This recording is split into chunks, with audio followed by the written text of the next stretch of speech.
একটা কোম্পানিতে আমরা অনেক লোকে কাজ করতাম। তো বিশাল বড় একটা ক্যাম্প ছিল। শুক্রবার ছুটির দিন বিকালবেলা আমরা 3 জন ঘুরতে বেরিয়েছিলাম।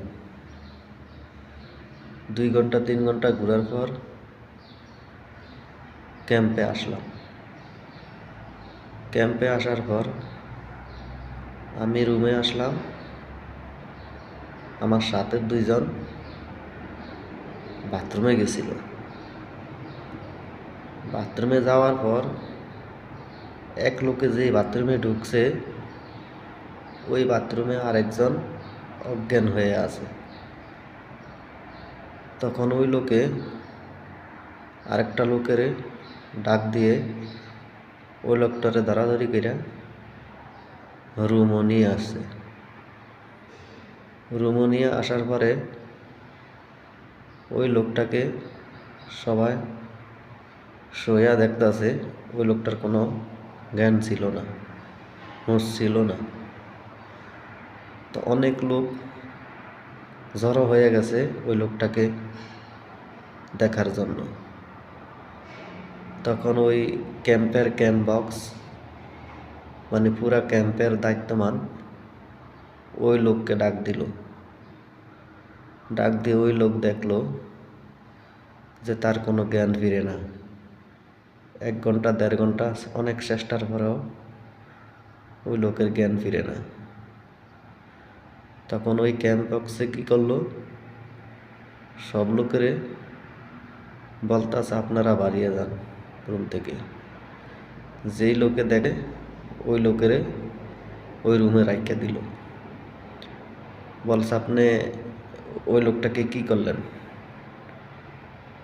হ্যাঁ বললো, না আমি কিছু করি না, আমি বাথরুমে গিয়ে দেখি ওই লোকটা পইরা আছে।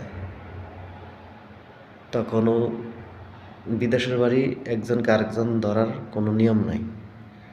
যারা দায়িত্বমান আছে তাদেরকে ডাক দিয়ে তাদের হাতে দেওয়া।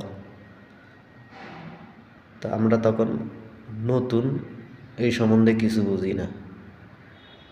তখন ওই লোকটা চিন্তা হয়ে গেছে।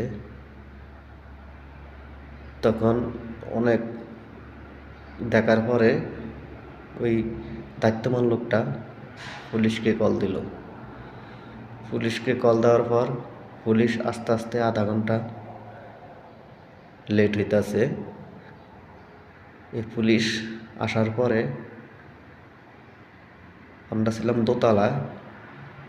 দোতলা সিঁড়ির বা এক সিঁড়ি উইডা যাওয়ার পর ওই লোকটার জ্ঞান ফিরল অনেক চেষ্টার পরে। তখন পুলিশ আইয়া দেখে তার জ্ঞান ফিরছে, পুলিশ চইলা গেছে। তখন ওই লোকটারে জিগাইল যে তোমাকে কেউ কিছু করছে? ওই লোকটা বলল, না আমি বাথরুমে গিয়েছিলাম, আমি দুর্বল আছিলাম, এই জন্য মাথা ঘুরে পইরা গেলাম।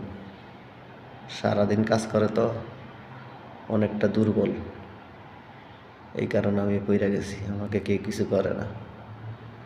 তখন যেই লোকটা দেখছে ওই লোকটারে বলছে এবার তুমি যেতে পারো।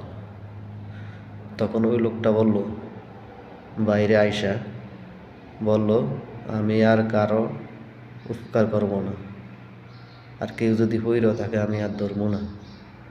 পশ্চিমে হীরা বেড়ায় কানো দইরা এই কথা বলল। আসলে বিদেশের বাড়ি কেউ ফিরা থাকলে কাউকে ধরার নিয়ম নাই।